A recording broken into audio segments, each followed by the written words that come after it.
So hi all, so this is Sridharan from SNS College of Physiotherapy. So in last video we just covers the topic based on the definition, etiology and epidemiology for the tetanus.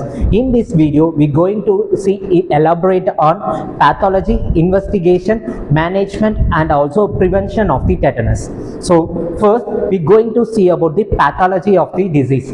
So in this condition, the major pathology is the Clostridium tetani just binds on our peripheral nerve terminals, and then it transports to the which means it moves to the retrogradely to the spinal cord, and lastly it reaches the brainstem, and after it just blocks the inhibitory neurotransmitters which has GABA and as well as also glycine. These neurotransmitters were being blocked by the Clostridium tetani, and finally it results in causing the motor neuron excitation. So this is the general pathogenesis of the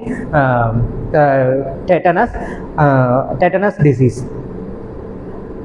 So investigation. So how come we can investigate or as well as also diagnose the tetanus? So first we're going to diagnose clinically diagnose the condition by based on the signs and symptoms. So there is no specific lab test for this condition. So for how can we can identify the clinically by we can just diagnose the signs and symptoms, and afterwards the wound culture, which is wound culture where the patient is affected by the open wound. We have to culture the wound superficial wound particles, and there we can able to isolate the Clostridium tetani, and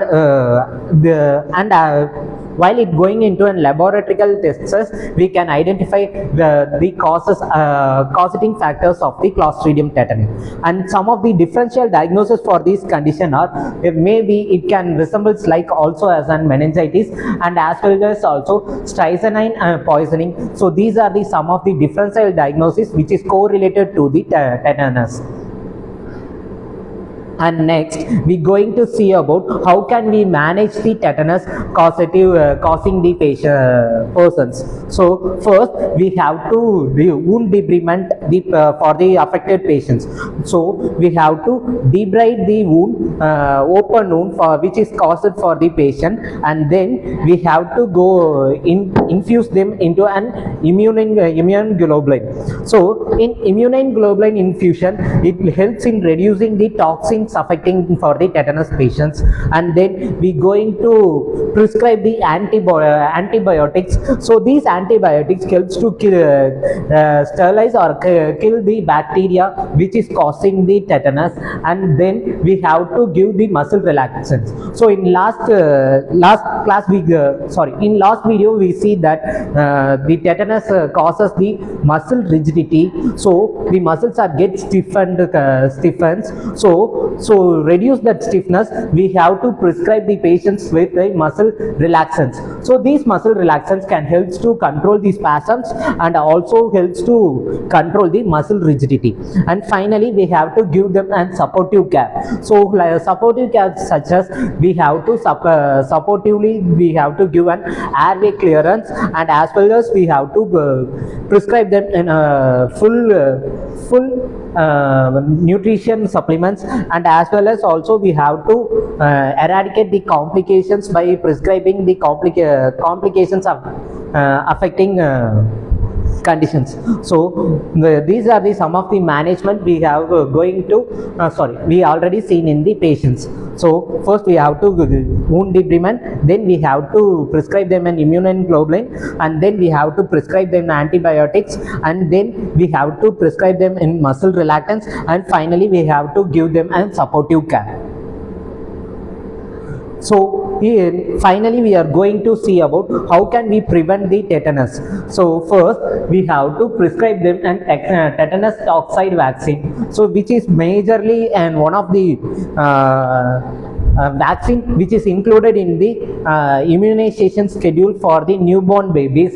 So this vaccine is prescribed for the patients mainly for the newborn babies, and then along with that we also have to make them along to give them booster doses. So booster doses will be given to the newborn babies for every 10 years for the protection, and then we have to give an wound care. If the patients were being affected with the open wound, we have to promote the cleaning, prophylactic immunoglobulin infusion for wound caring, and finally we have to focus on reducing the maternal and neonatal tetanus, because these maternal while reducing this maternal and neonatal tetanus, we can able to control the prevalence around the world and as well as also nationwide. So these are the topics we have seen on this video. So hope you can get a knowledge about the tetanus. We can see you on next video. Thank you.